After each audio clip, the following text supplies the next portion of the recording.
Gold, trusted gold buyers. మీరు తాకట్టు పెట్టిన బంగారాన్ని విడిపించి ఈ రోజు ఉన్న మార్కెట్ ధరకు కొనబడను.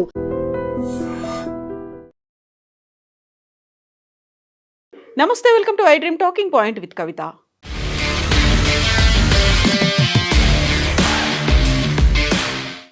ఇరాన్, ఇజ్రాయెల్, అమెరికా మధ్య యుద్ధం 11వ రోజుకు చేరుకుంది. డొనాల్డ్ ట్రంప్ ఈ యుద్ధం తొందరలోనే సమసిపోతుంది అని చెప్తూ ఉంటే, ఇరాన్ దగ్గర నుంచి వస్తున్నటువంటి ఒక సమాచారం మాత్రం ఇప్పుడు ప్రపంచాన్ని వణికిస్తోంది.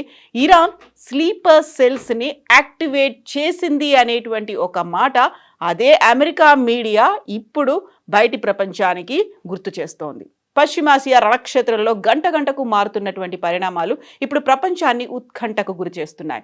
ఒకవైపు అమెరికా, ఇజ్రాయెల్ దాడులతో ఇరాన్ విలవిల్లాడుతుంటే, మరోవైపు అమెరికా అధ్యక్షుడు డొనాల్డ్ ట్రంప్ ఈ యుద్ధం చాలా త్వరగా ముగిసిపోతుంది అని ప్రకటించి అందరినీ ఆశ్చర్యపరిచారు. ఇరాన్ నౌకాదళం, వాయుసేన పూర్తిగా ధ్వంసమయ్యాయని, వారి సైనిక శక్తి ఇప్పుడు శూన్యమని ట్రంప్ ధీమా వ్యక్తం చేస్తున్నారు. అయితే ఇదే సమయంలో టెహ్రాన్ మాత్రం ఇప్పుడే యుద్ధం మొదలైందంటూ పోస్ట్ చేయడం అందరినీ ఆశ్చర్యానికి గురి చేస్తోంది.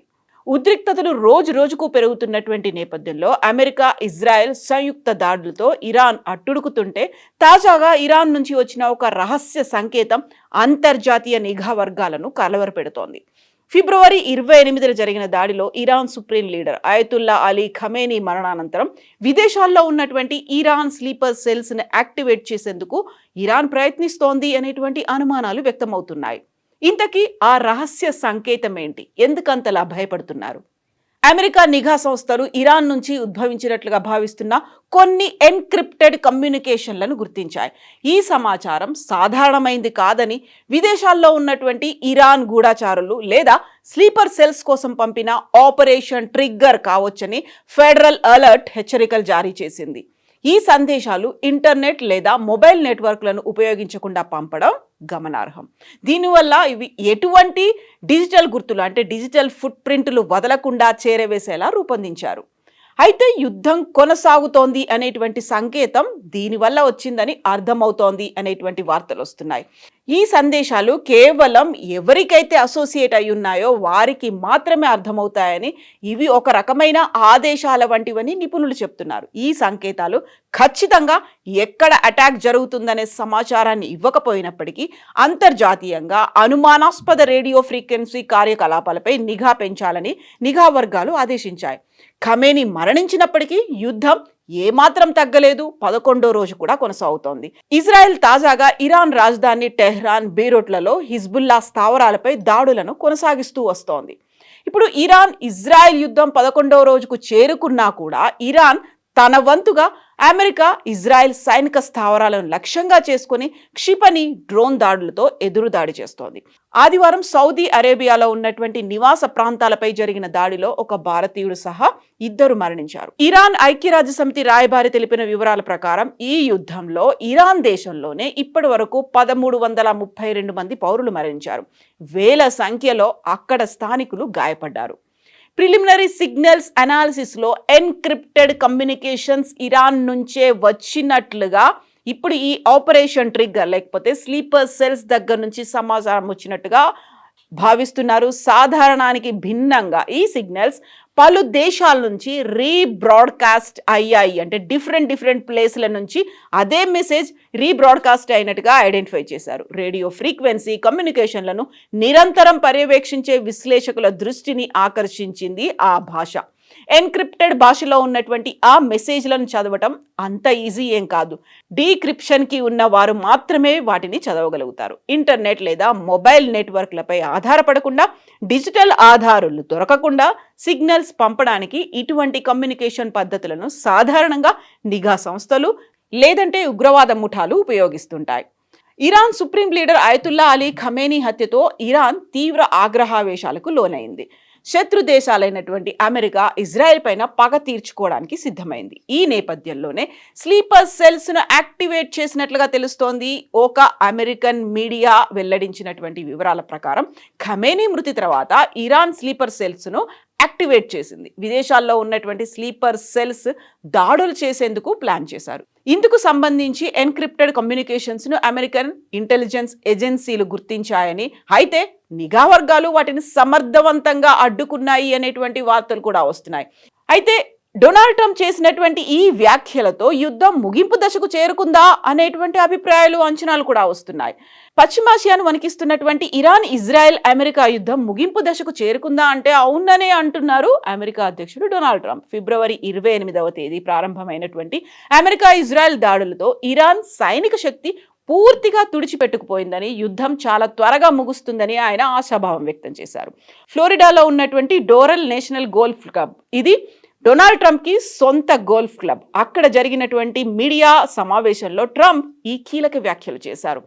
ఇరాన్ వద్ద ఏమీ మిగల్లేదు, తమ 11 రోజుల యుద్ధంతో అంతా కంప్లీట్ అయిపోయింది అనేటువంటి మాటని ట్రంప్ అన్నారు. ఇరాన్ సైనిక సామర్థ్యంపై ట్రంప్ స్పందించారు. వారి వద్ద ఇప్పుడు ఏమీ మిగల్లేదు, నౌకాదళం లేదు, కమ్యూనికేషన్ వ్యవస్థ ధ్వంసమైంది, వాయుసేన ఉనికి కోల్పోయింది, చివరికి డ్రోన్ల తయారీ కేంద్రాలు కూడా నేలమట్టమయ్యాయి. సైనిక పరంగా చూస్తే ఇరాన్ చేతులెత్తేసింది అనే మాట ట్రంప్ ఉపయోగించారు. మొదట్లో ఈ యుద్ధం 4-5 వారాల పాటు కొనసాగుతుందని ట్రంప్ అంచనా వేశారు. ఇక రక్షణ శాఖ మంత్రి అయితే సెప్టెంబర్ దాకా కొనసాగుతుంది అని చెప్పినప్పటికీ కూడా చాలా ముందుగానే లక్ష్యాలను చేరుకున్నామని ట్రంప్ అంటున్నారు. ఈ ప్రకటన వెలువడిన వెంటనే అంతర్జాతీయ స్టాక్ మార్కెట్లు లాభాల్లోకి వెళ్తే చమురు ధరల్లో కొంత స్థిరత్వం కనిపించింది.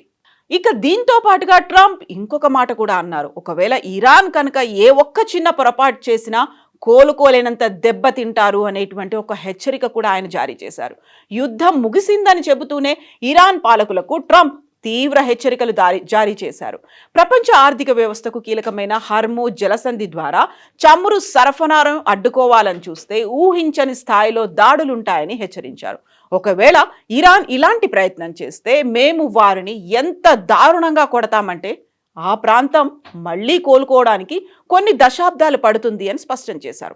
ఇరాన్ విద్యుత్ గ్రిడ్ వంటి కీలక లక్ష్యాలను తాము తదుపరి దాడుల కోసం సిద్ధంగా ఉంచామని ఒక బాంబు కూడా పేల్చారు. అంటే ఇరాన్లో ఉన్నటువంటి న్యూక్లియర్ ప్లాంట్లే టార్గెట్గా తమ భవిష్యత్ ప్రణాళిక ఉండబోతోంది అని ట్రంప్ చెప్తున్నారు. ఒకవైపు ఇలాంటి మాటలు అంటూనే రష్యాతో కూడా చర్చలు కొనసాగించే విషయం గురించి చెప్పారు. Iran supreme leader Ali Khamenei మరణానంతరం ఆయన కుమారుడు మొస్తబా ఖమేనీని కొత్త నాయకుడిగా ఎంచుకోవడాన్ని ట్రంప్ తప్పుపడ్డారు. ఇరాన్ ప్రజలే తమ నాయకుడిని ఎంచుకోవాలని, వెనిజులా తరహాలోనే అక్కడ కూడా అంతర్గత మార్పు రావాలని ఆయన కోరుకుంటున్నట్లుగా చెప్పారు. ఇదే అంశంపై రష్యా అధ్యక్షుడు పుతిన్తో తాను ఫోన్లో కూడా మాట్లాడానని ట్రంప్ చెప్తున్నారు. పశ్చిమాసియాలో శాంతి నెలకొల్పడానికి పుతిన్ సహకరించడానికి సిద్ధంగా ఉన్నారని ట్రంప్ వెల్లడించారు. అయితే పెంటగాన్ మాత్రం యుద్ధం ఇప్పుడే మొదలైంది అని సోషల్ మీడియాలో పోస్ట్ చేయడం ట్రంప్ మాటల్లోని వైరుధ్యాలు అమెరికాలో రాజకీయ చర్చకు దారితీశాయి. ఒక రకంగా అమెరికా అధ్యక్షుడు డొనాల్డ్ ట్రంప్ ఇరాన్ దగ్గర ఏమీ లేదు, యుద్ధం తొందరలోనే ముగిసిపోవచ్చు అని చెప్తున్నప్పుడు పెంటగాన్ మాత్రం యుద్ధం ఇప్పుడే మొదలైంది అని చెప్తోంది. బట్ ఇరాన్ వైపు నుంచి స్లీపర్ సెల్స్ని యాక్టివేట్ చేస్తున్నారు అనేటువంటి మాటతో పాటుగా ఇరాన్లో ఉన్నటువంటి న్యూక్లియర్ ప్లాంట్ల మీద కూడా అటాక్ చేయడానికి మేము రెడీగా ఉన్నాము అంటూ ఇంకొక హెచ్చరికని ట్రంప్ జారీ చేయడం, ఇక్కడే పరస్పర వైరుధ్యంగా ఉండేటువంటి స్టేట్మెంట్లు బయటపడుతున్నాయి. అందులోనూ ఇరాన్ కూడా ఇప్పటికీ కూడా తగ్గట్లేదు, తలొగ్గట్లేదు. 11వ రోజు కూడా కొనసాగుతూనే ఉన్నాయి దాడులు అనేది. దీంతో పాటుగా యునైటెడ్ అరబ్ ఎమిరేట్స్కి సంబంధించి అక్కడి నుంచి కూడా ఒక వార్త వస్తోంది, మధ్యవర్తిత్వం చేయాలి. మోదీ కనుక ఒక్క ఫోన్ కాల్ చేస్తే, ఇరాన్ అండ్ ఇజ్రాయెల్లో ఉన్నటువంటి దేశాధినేతలకు కాల్ చేస్తే ఈ యుద్ధం ఆగిపోతుంది అనే మాటని, ఒక ఆశాభావాన్ని యునైటెడ్ అరబ్ ఎమిరేట్స్ కూడా వ్యక్తం చేసింది. యాక్చువల్గా ఈ యుద్ధం ఎంతకాలం కొనసాగుతోంది, ఎవరెవరు ఎలాంటి స్ట్రాటజీస్, అంచనాలతో ముందుకెళ్తున్నారు, మీరేమనుకుంటున్నారో కామెంట్స్ రూపంలో తెలియజేయండి.